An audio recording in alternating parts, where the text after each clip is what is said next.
अद्वैत वेदांत episode 16। मन मौन से क्यों डरता है। भाग 1। मौन का भय, मन का अंतिम किला। अभी, इस क्षण कुछ मत करो। न कोई मंत्र जपो, न कोई कल्पना करो, न किसी विचार का अनुसरण करो। केवल चुप रहो। क्या हुआ?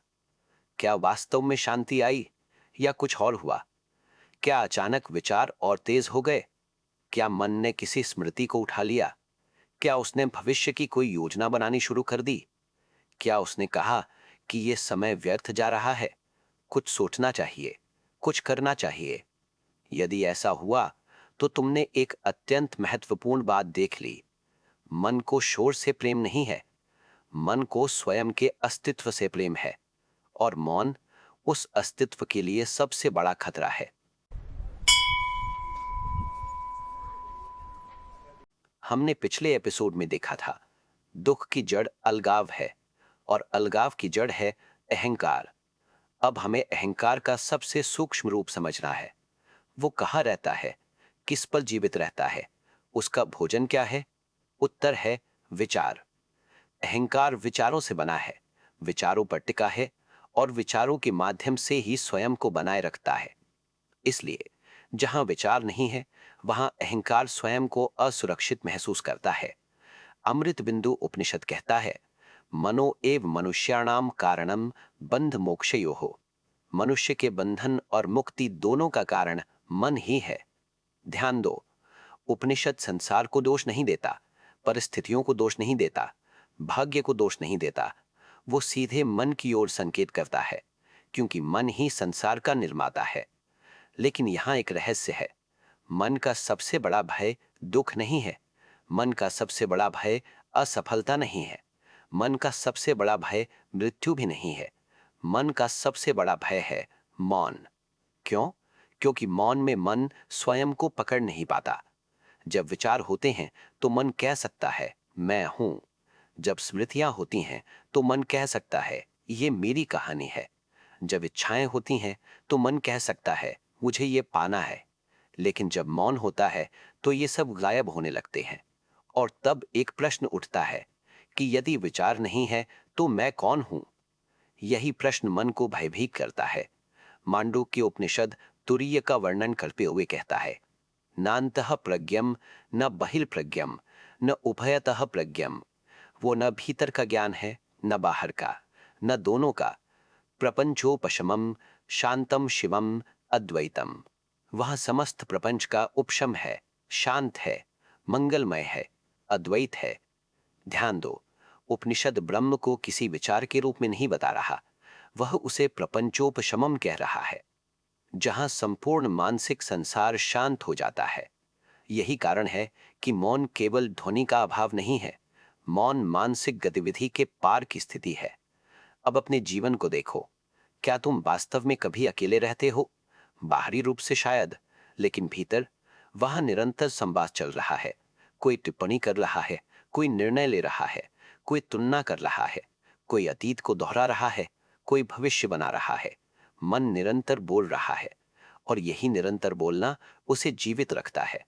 वो शिष्ट योगाशिष्ट कहता है, संकल्पो एव मनः। संकल्प ही मन है। अर्थात मन कोई वस्तु नहीं, वह विचारों का प्रवाह है, संकल्पों का समूह है। यदि संकल्प रुक जाएं तो मन कहाँ है? यही कारण है कि अधिकांश लोग मौन में असहज महसूस करते हैं। उन्हें तुरंत कुछ चाहिए, संगीत, मोबाइल, वार्तालाप, पुस्तक, समाचार, मनोरंजन, कुछ भी, बस मौन नहीं। क्योंकि मौन में पहली बार वे स्वयं के सामने खड़े होते हैं, और यही वो क्षण है जिससे मन बचना चाहता है। कठोपनिषद कहता है, परांचिक हानि व्यतृणत स्वयंभू। सृष्टिकर्ता ने इंद्रियों को बाहर की ओर प्रवृत्त किया है। कश्चित धीरः प्रत्यागात्मानमैक्षत। लेकिन कोई विरला धीर पुरुष भीतर की ओर देखता है। यही आध्यात्मिक यात्रा है, भीतर की ओर मुड़ना।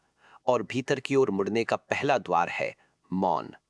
लेकिन जैसे ही साधक मौन की ओर बढ़ता है, एक विचित्र घटना होती है। विचार कम नहीं होते, पहले और अधिक बढ़ जाते हैं।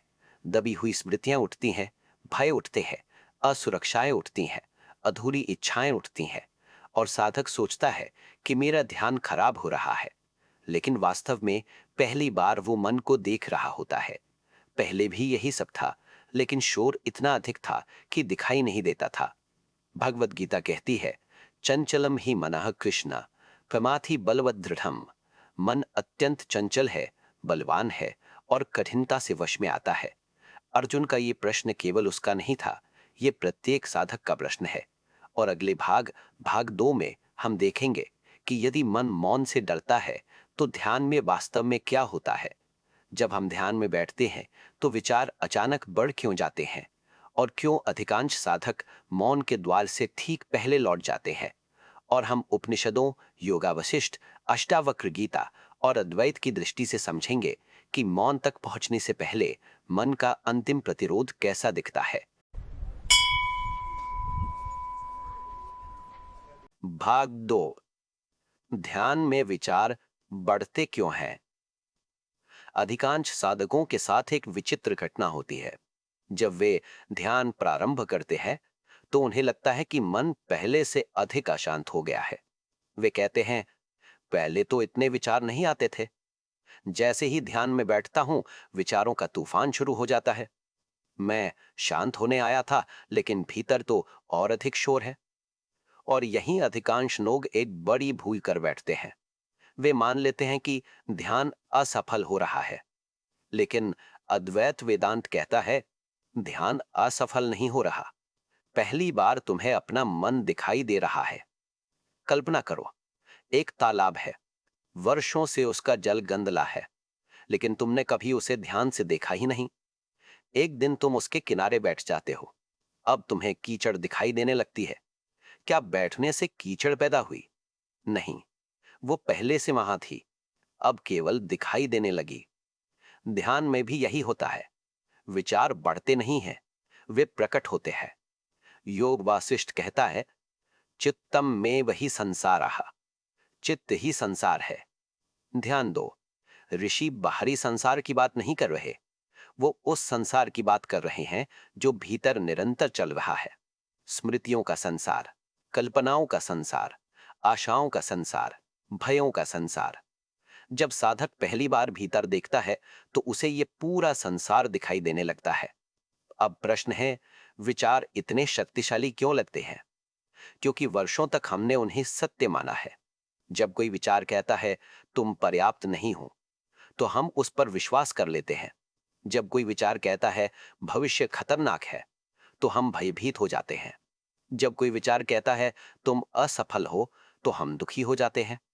लेकिन क्या कभी हमने ये पूछा, ये कह कौन रहा है? बृहदारण्यक उपनिषद कहता है, दृष्टारम पश्य है। दृष्टा को कौन देख सकता है? यह अत्यंत गहरा प्रश्न है।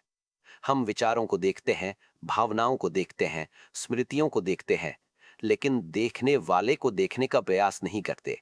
यही आत्मविचार का आरंभ है। ध्यान में विचारों का बढ़ना वास्तव में मन का प्रतिरोध है, क्योंकि मन समझने लगता है कि अब उसे देखा जा रहा है। वर्षों तक वो अंधेरे में कार्य करता रहा, अब पहली बार उस पर प्रकाश पड़ रहा है। और प्रकाश पड़ते ही वो अपनी पूरी शक्ति से सक्रिय हो उठता है। भगवत गीता कहती है, यतो यतो निश्चरति मनश्चंचलम अस्थिरम ततः ततो नियम्ये तदात्मनियेव वशम नयेत। जहां जहां चंचल मन भटक जाए, उसे बार बार आत्मा में स्थापित करो। ध्यान दो, कृष्ण ये नहीं कहते कि मन को बलपूर्वक रोक दो। वे कहते हैं, उसे वापस ले आओ, बार बार, प्रेम से, जागरूकता से। यही वो स्थान है जहां अधिकांश साधक संघर्ष करने लगते हैं। वे विचारों से युद्ध शुरू कर देते हैं। मुझे सोचना नहीं चाहिए, मुझे पूर्ण शांति चाहिए, मेरा ध्यान खराब है। लेकिन ये सब भी विचार ही हैं। और मन बड़ी चतुराई से आध्यात्मिकता को भी विचारों का खेल बना देता है। अष्टावक्र गीता कहती है, न ते संगो अस्ति के नापि शुद्धोसी निरंजनः। तुम किसी से जुड़े नहीं हो, तुम शुद्ध हो, निर्मल हो। अर्थात समस्या विचारों की उपस्थिति नहीं है, समस्या उनसे पहचान बना लेना है। आकाश में बादल आते हैं, क्या आकाश परेशान होता है? नहीं। नदी में तरंगे उठती हैं, क्या जल विचलित होता है? नहीं। उसी प्रकार चेतना में विचार उठते हैं, लेकिन साक्षी प्रभावित नहीं होता। अब एक और गहरा रहस्य, ध्यान में केवल विचार ही नहीं उठते, दबी हुई भावनाएं भी उठती हैं। वर्षों का दुख, पुराने आघात, अधूरी इच्छाएं, दबी हुई क्रोध की ऊर्जा। क्यों? क्योंकि मौन एक दर्पण है, और उस दर्पण में सब कुछ दिखाई देने लगता है।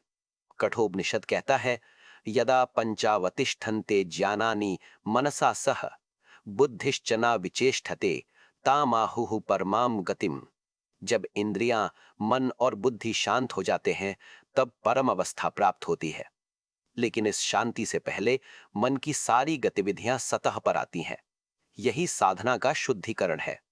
अनेक लोग इसी चरण में लौट जाते हैं क्योंकि उन्हें लगता है, मैं पहले बेहतर था। लेकिन वास्तविकता इसके विपरीत है। पहले अज्ञान था, अब दर्शन हो रहा है।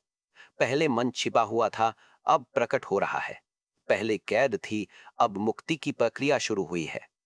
मांडुक्य कारिका कहती है, मनोदृश्यमिदं द्वैतम। जो कुछ द्वैत दिखाई देता है वो मन का दृश्य है। ये वाक्य अद्वैत की आधारशिला है, क्योंकि यदि द्वैत मन का दृश्य है तो मन के शांत होने पर क्या बचेगा? यही प्रश्न साधक को मौन की ओर ले जाता है। लेकिन अब एक और भी सूक्ष्म रहस्य सामने आता है। जब विचार शांत होने लगते हैं तो अचानक एक अज्ञात भय उठता है। कोई बाहरी कारण नहीं, कोई वास्तविक खतरा नहीं, फिर भी भीतर एक बेचैनी उठती है। ऐसा क्यों होता है? क्योंकि मन को लगने लगता है, मैं समाप्त हो रहा हूं, और यही उसका सबसे बड़ा भय है। भाग 3 में हम प्रवेश करेंगे मौन के द्वार पर खड़ा भय, और समझेंगे कि क्यों ध्यान की गहराई में पहुंचने पर साधक को कभी-कभी ऐसा लगता है कि उसका अस्तित्व ही मिट रहा है। उपनिषद, अष्टावक्र गीता, योग वासिष्ठ और रमण महर्षि की शिक्षाओं के माध्यम से हम उस अंतिम प्रतिरोध को समझेंगे जो मन को सत्य से ठीक पहले रोक देता है। भाग 3, मौन के द्वार पर खड़ा भय। ध्यान की यात्रा का एक ऐसा चरण आता है जिसके बारे में बहुत कम लोग बात करते हैं। साधक बैठता है, विचार धीरे धीरे शांत होने लगते हैं, मन की सामान्य गतिविधि कम होने लगती है, अतीत की पकड़ ढीली पड़ती है, भविष्य की चिंता क्षीण होने लगती है, और फिर अचानक भीतर एक अजीब सा भय उठता है। कोई कारण नहीं, कोई खतरा नहीं, कोई समस्या नहीं, फिर भी ऐसा लगता है कुछ गलत हो रहा है, मैं कहीं खो रहा हूं, मैं मिट रहा हूं। यहीं से मन का सबसे गहरा प्रतिरोध आरंभ होता है, क्योंकि पहली बार उसका सिंहासन हिलने लगता है। स्मरण करो, मन क्या है? विचारों का प्रवाह, स्मृतियों का संग्रह, इच्छाओं का जाल, पहचानों का समूह, और अहंकार, इन सब का केंद्र, मैं की भावना। अब जब ध्यान में ये सब ढीले पड़ने लगते हैं तो अहंकार को प्रतीत होता है उसकी मृत्यु निकट है, और यही भय जन्म लेता है। कठोपनिषद कहता है, क्षुरस्य धारा निशिता दुरत्यया दुर्गम पथस्तत् कवयो वदन्ति। ये मार्ग उस तरह की धार के समान सूक्ष्म और कठिन है। ऋषि यहाँ बाहरी कठिनाइयों की बात नहीं कर रहे, वे उस भीतरी भय की बात कर रहे हैं जो सत्य के निकट आने पर उत्पन्न होता है। ध्यान दो, जब कोई व्यक्ति धन खो देता है तो भय होता है, जब प्रतिष्ठा खो देता है तो भय होता है, जब संबंध टूट जाते हैं तो भय होता है। लेकिन ध्यान में जो भय उठता है वो इन सब से भिन्न है, क्योंकि वहां खोने के लिए कोई वस्तु नहीं होती, वहां खोने वाला स्वयं मैं होता है, और यही मन का अंतिम आतंक है। योग वशिष्ठ कहता है, अहंकारः महाशत्रु। अहंकार ही महान शत्रु है। क्यों? क्योंकि वो स्वयं को सत्य के रूप में प्रस्तुत करता है। वो कहता है, मैं ही तुम हूं, मेरे बिना तुम्हारा अस्तित्व नहीं। लेकिन जैसे जैसे साधक मौन में प्रवेश करता है, उसे पहली बार दिखाई देने लगता है, अहंकार देखा जा सकता है, और जो देखा जा सकता है वो मैं नहीं हो सकता।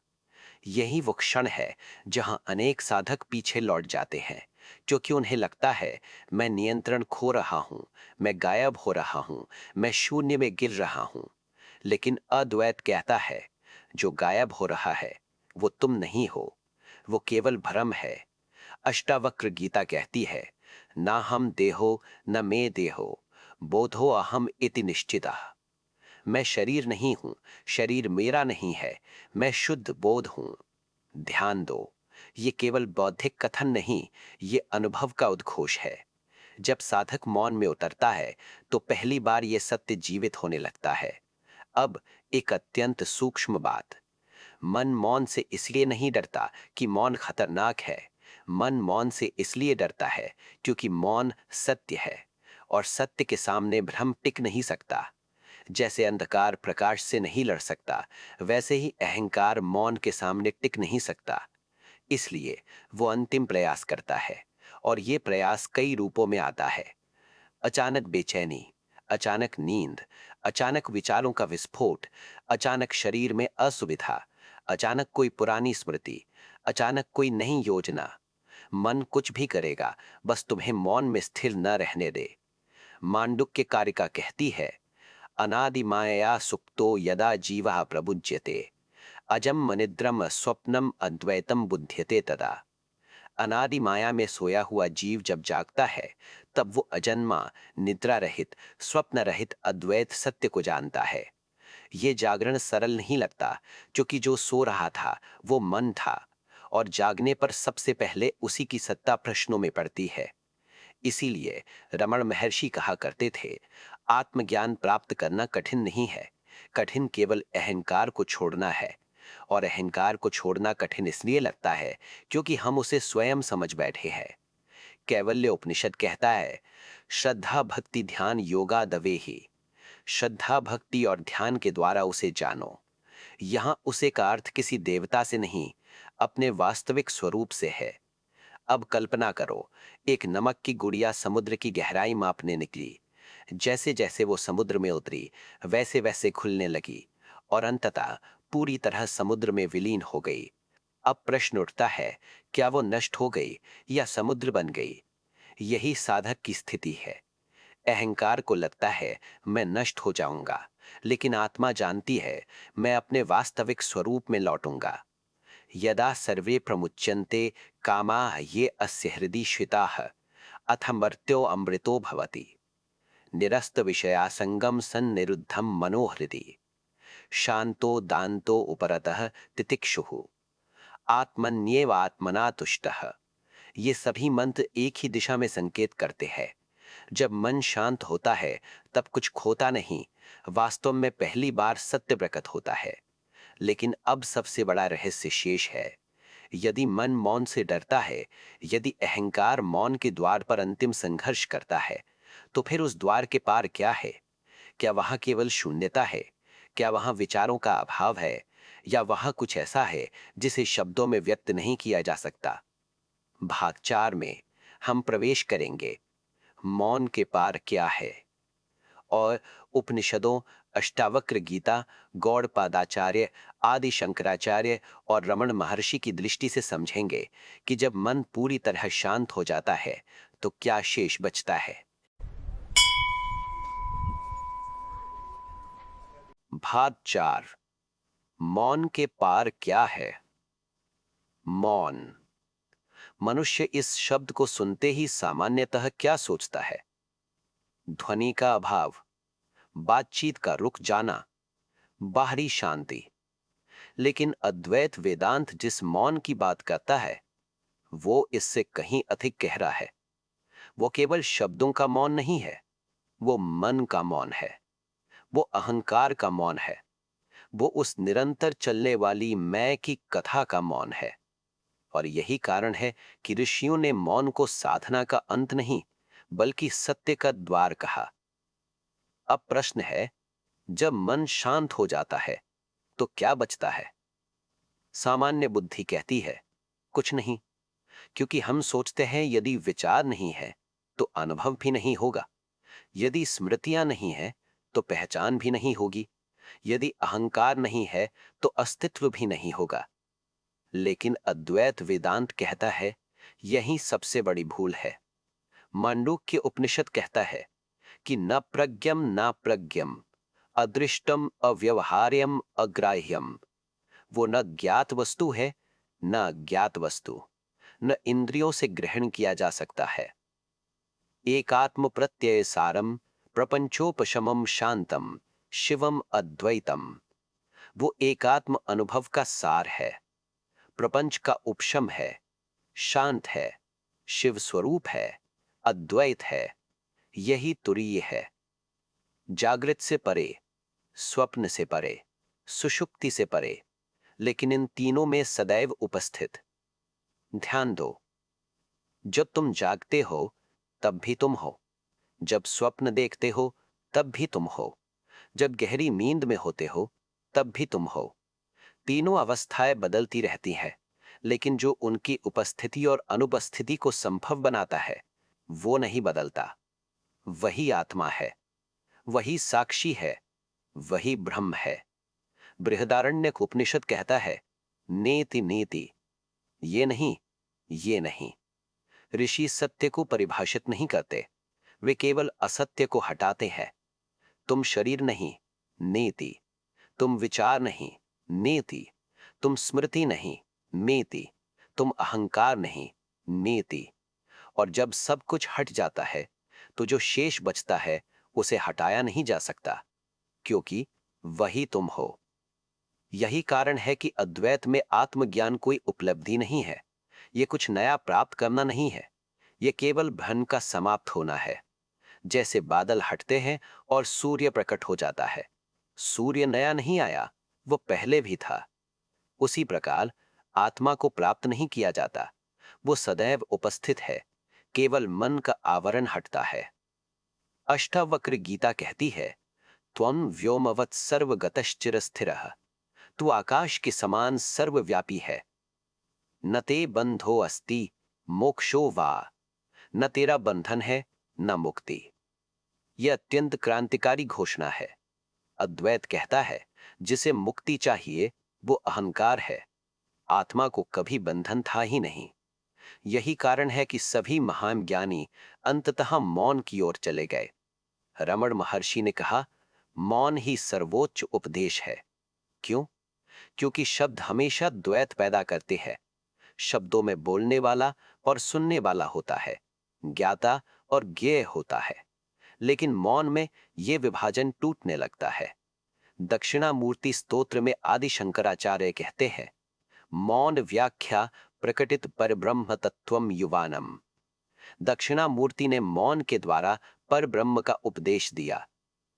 ध्यान दो, मौन केवल शांति नहीं है, मौन शिक्षा है, मौन उद्घाटन है, मौन सत्य का प्रत्यक्ष स्पर्श है।